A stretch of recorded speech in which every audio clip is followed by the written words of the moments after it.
Well, it was interesting because the majority of patients were already my patients in the congestive heart failure clinic, and then there were other patients that were referred to me by Dr. Siva as the study started to unwind.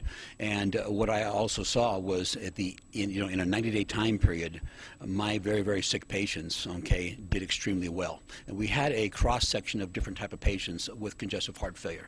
We had patients that had pulmonary arterial hypertension. We had patients that had malignant hypertension. They were requiring multiple medications to be used. We had patients, diabetics with small vessel disease that had peripheral vascular compromise.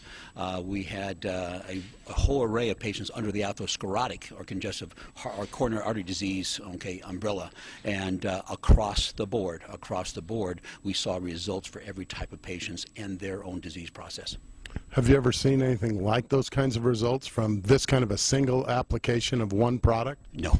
I have been doing, like I say, I've been doing critical care nursing, okay, for 22 years, and I have never been associated, okay, with one single product that has had such a profound effect health-wise, okay, for so many different diseases. Because at the end of the study, Dr. Siva and I had sat down and we started looking at the different patient population and who benefited the most, you might say.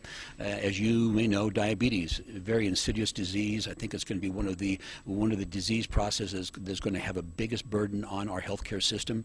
That patient population and also the patient population with pulmonary arterial hypertension benefited extremely well. We had patients that we actually took down from a WHO class 4 down to a WHO class 2. Okay, which is extremely interesting when you work with a disease process that gets progressively worse with time.